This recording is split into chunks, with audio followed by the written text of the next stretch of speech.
En el momento en que ocurrió esto, Yitzhak Rabin era el primer ministro de Israel.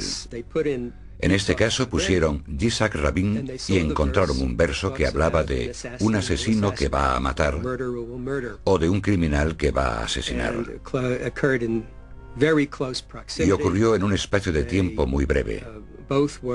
Ambos se alarmaron y avisaron por carta a los responsables de la oficina de seguridad del primer ministro, con la esperanza de que, con alguna precaución extra, se pudiese evitar que ese suceso llegase a ocurrir.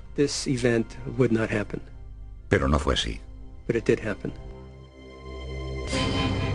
A pesar de los intentos para prevenir a Rabin sobre el duro atentado contra su vida, Rabin fue asesinado en 1995.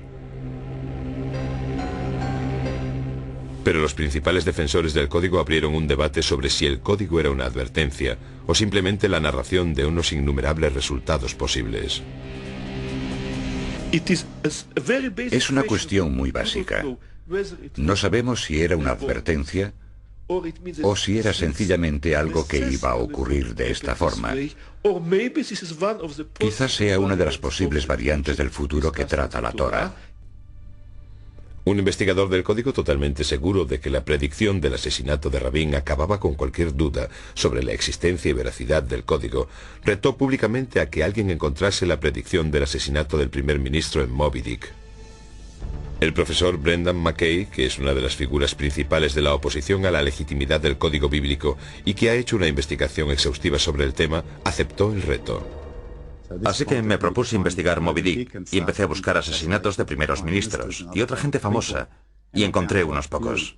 Por ejemplo, encontré el de Indira Gandhi, Leon Trotsky, Martin Luther King. Aquí tengo uno. Se puede ver el asesinato del presidente Kennedy. En grandes letras verticales puedes leer la palabra Kennedy. Y en la base se pueden leer las palabras del texto donde se dice claramente que será asesinado. En letras verdes tenemos la frase en coche, que es una frase muy apropiada en relación con el asesinato de JFK. Por desgracia, cuando muestro las fotos de los códigos, de las predicciones, de los asesinatos y esas cosas en Moby Dick, siempre hay un cierto número de personas que visitan mi página web para decir que Dios escribió Moby Dick al igual que la Biblia. Con esta investigación, McKay llegó a sus propias conclusiones. Es una gran tontería.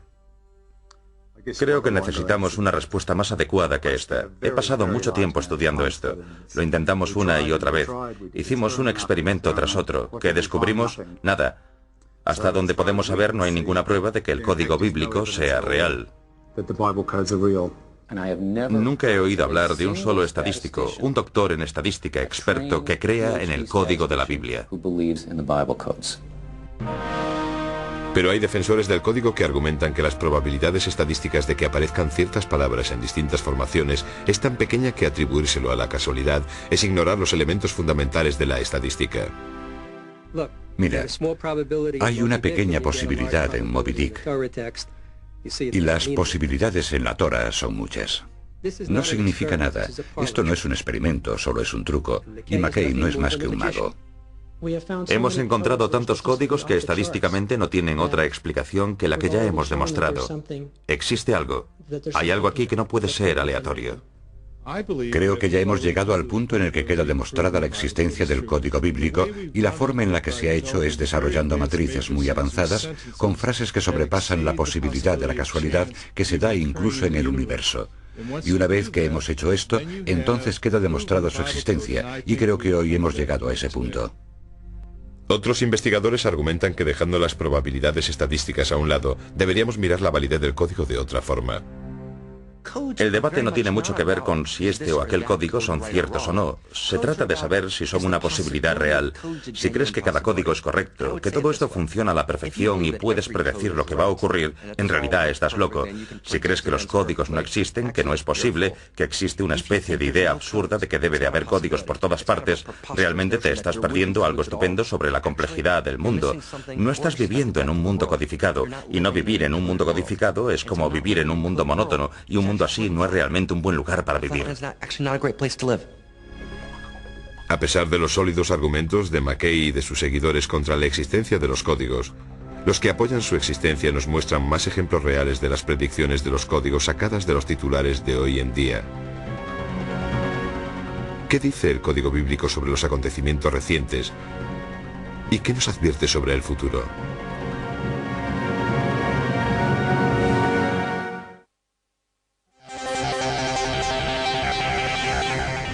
La predicción del Armagedón.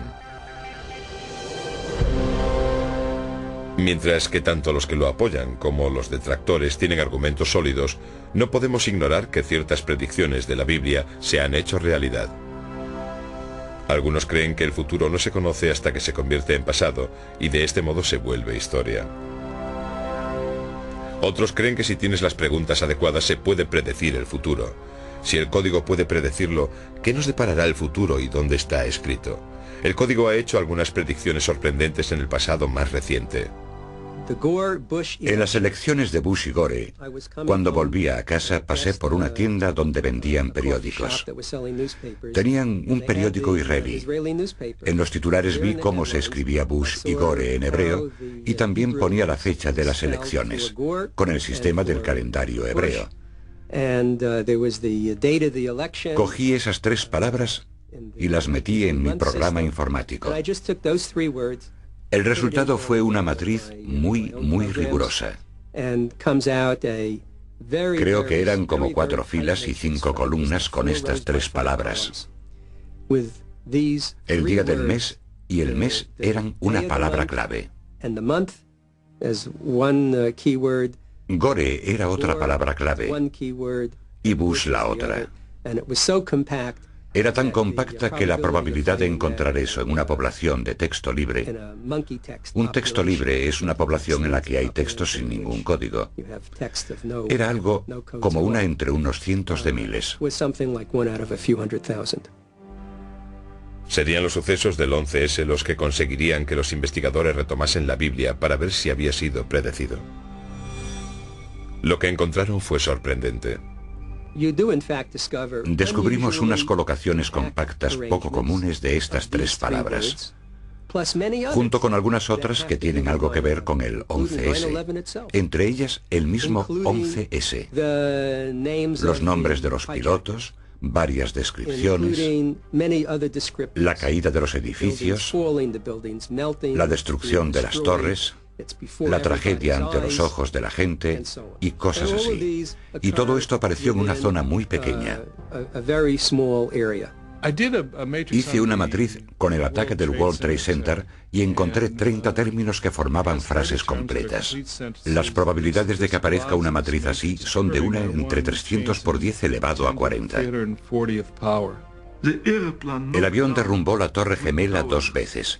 Bueno, pues 2 veces son algunas de las palabras que aparecen en el texto normal. En el siguiente ejemplo aparece Bin Laden con las palabras mata a miles de personas y las palabras suceso terrorífico y Torres Gemelas.